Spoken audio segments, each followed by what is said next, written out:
हाँ जी, आज का जो लाइव है उसका प्रमुख उद्देश्य कल जो कोर्ट में होने वाली सुनवाई है, एक दूसरा, कल दो प्रकार के प्रकरण है। एक तो प्रकरण है, थोड़ा नेटवर्क इश्यू की वजह से मेरे हिसाब से थोड़ा समय लग गया होगा, लेकिन आज का जो लाइव का उद्देश्य है वो दो विषयों से मैं आप लोगों से लाइव आया हूं। राज्य में मंत्रिमंडल विस्तार हो चुका है, नए शिक्षा मंत्री के पद पे ये गुड्डा जी आ चुके हैं, आप लोगों को पता ही होगा।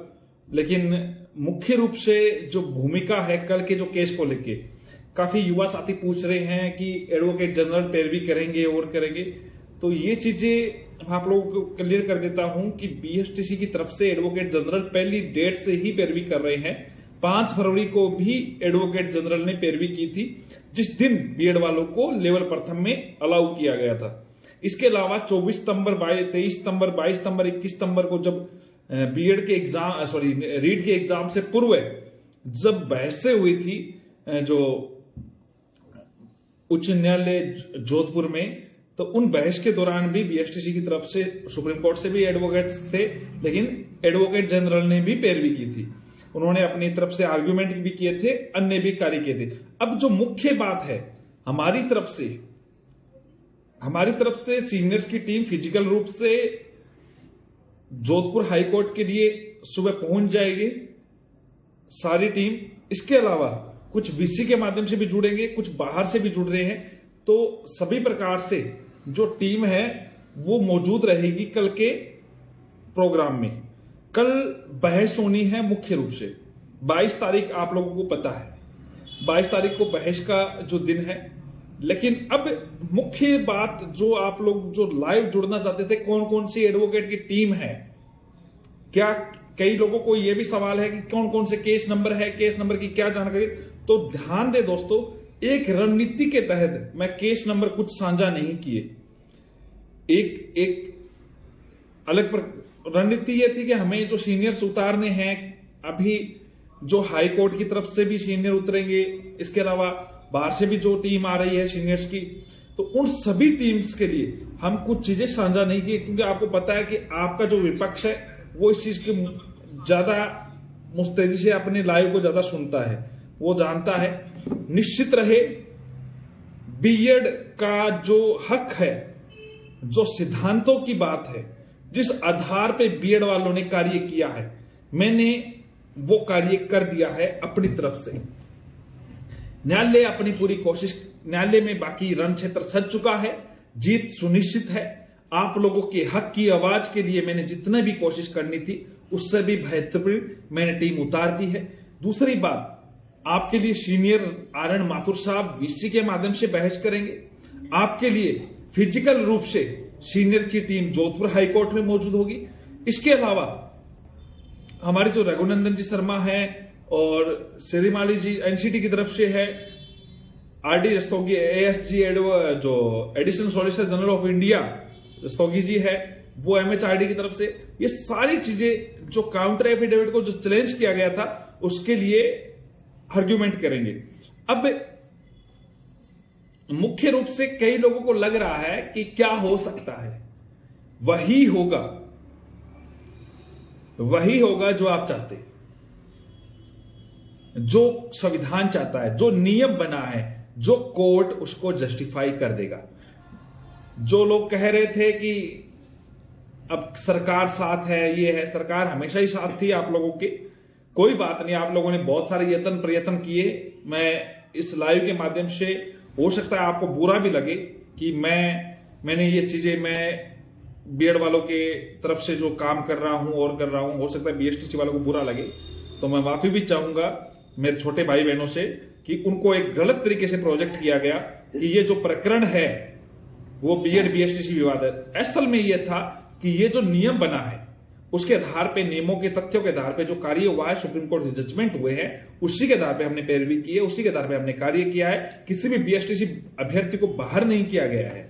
यहाँ पे कंपटीशन बन रहा है और according to Panchayati Raj rules 226 स्पष्ट तौर से उल्लेखित करता है, बहुत सारे इसकी व्याख्या हुई है, बहुत तरीके से इसको जजमेंट को माना गया है। दूसरी बात, सुप्रीम कोर्ट ने स्पष्ट तौर से कहा है, स्पष्ट तौर से ये बात कही है कि एनसीटी को जो पावर ऑफ अथॉरिटी है योग्यता निर्धारण करने में, वो राज्य सरकार को मानने के लिए बाध्य है। राज्य सरकार कुछ अमेंडमेंट कर सकता है, कुछ संशोधन कर सकता है, लेकिन विवाद की स्थिति में अगर एनसीटी उसको रिप्लाई कर रहा है तो रिप्लाई के अनुसार एनसीटी के ही बातों को उनको मानना पड़ेगा। और इसके अलावा जो नए संशोधन हुए हैं, जो बीएसटीसी वालों को लग रहा था कि सरकार हमारे साथ है, कुछ संशोधन एनसीटी के फेवर में सरकार ने किए हैं, उन चीजों को भी रखा जा रहा है। आप लोग निश्चित तौर पर रहे, बीएड अभ्यर्थियों की अवश्य जीत होगी और सॉलिड जीत होगी, ध्यान रख लीजिए इस चीज में। मैं आप लोगों को वादे के साथ कह रहा हूं, हमारी पैरवी मजबूती के साथ हो रही है और मजबूती के साथ हम जीतेंगे। हम तथ्यों के आधार पर कार्य कर रहे हैं। सत्य और तथ्य की लड़ाई में जीत सत्य और तथ्यों की ही होगी। सत्य में जयते की मैं बात रख रहा हूं आप लोगों के बीच में, और आज ये बात इस सॉलिड रूप से कह रहा हूं, इस लाइव के माध्यम से कह रहा हूं। बीएड अभ्यर्थी जो 13 लाख परिवारों का जो मामला है, 13 लाख जो बीएड अभ्यर्थी जो मेरे से इस लाइव के माध्यम से भी जुड़ते हैं और जितने भी मामले बार बार पूछ रहे क्या हो सकता है, कल पूरा कोर्ट रूम से जैसे ही जो चीजें अपडेट होगी मैं ट्विटर के माध्यम से आप लोगों से साझा कर दूंगा, ट्वीट के माध्यम से या फिर फेसबुक के माध्यम से आप लोगों के बदले सारी अपडेट आती रहेगी।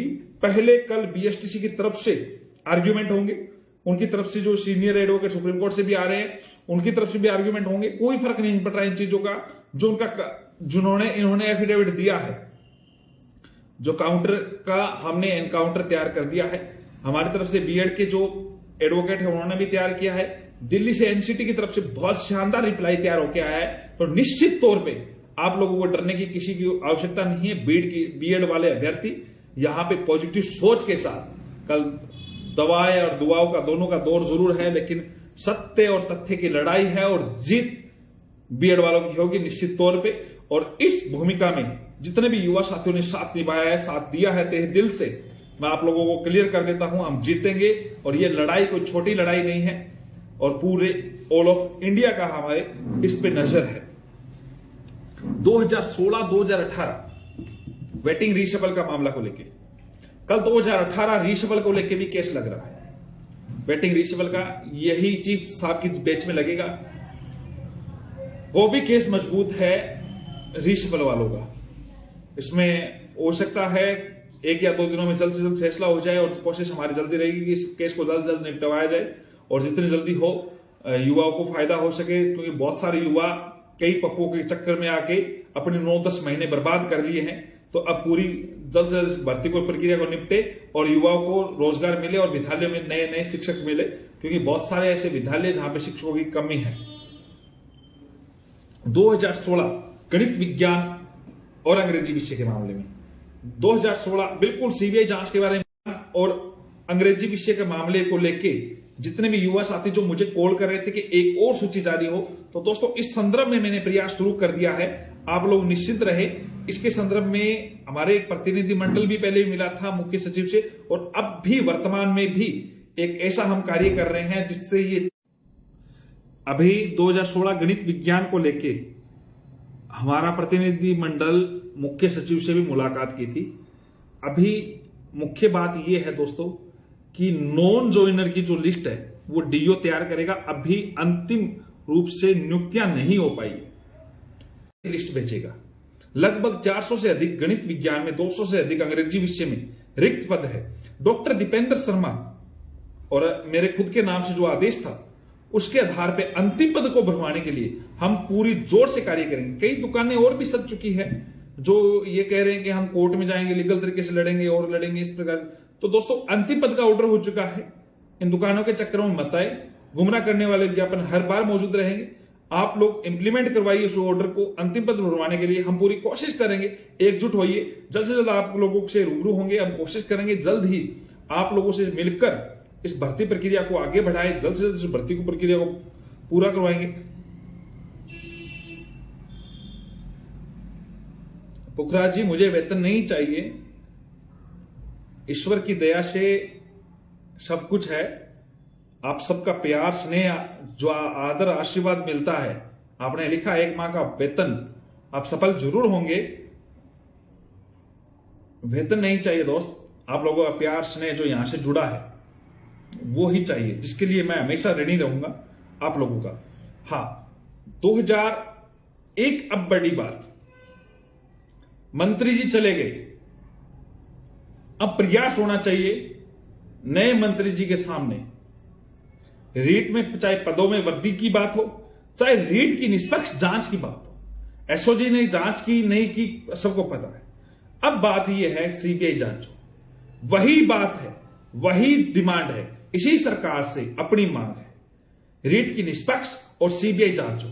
सीबीआई जांच इसलिए आवश्यक है कि दोस्तों देखो, हम इस भर्ती की प्रक्रिया के खिलाफ नहीं है, जिनके अच्छे मार्क्स आए हैं उन पे सवाल नहीं है, लेकिन उन लोगों के चयन के हम खिलाफ है जिन्होंने गलत तरीके से चयनित हुए हैं और गलत तरीके से किसी युवा का हक खाने की कोशिश कर रहे हैं। तो दोस्तों, आप सभी लोगों का एकजुट होना आवश्यक है, अब साथ आना जरूरी है। गुड्डा जी को पुनः बधाई, इस कांटो बड़ा ताज है जिसको वो संभाले ना संभाले किस प्रकार से है वो आगे की बात है, भविष्य के गर्भ में है। लेकिन अब आप लोग इस बात को समझे, बीएड वाले जो कमेंट कर रहे हैं, निश्चित तौर पे आप सफल होंगे और हमारी जीत सुनिश्चित है। कई लोगों को चाहे बुरा लगे चाहे किसी प्रकार लगे, मैं जो बात कह रहा हूं, हर प्रकार की बातें आप लोगों के सामने जो रखी है, इससे पूर्व में भी रखी है मैंने। कोर्ट में क्या होना है, पूर्णतः बहस होगी और जजमेंट जल्द ही लिखा जाएगा। एक इतिहास रचा जाएगा, इतिहास दोहराया नहीं जाएगा।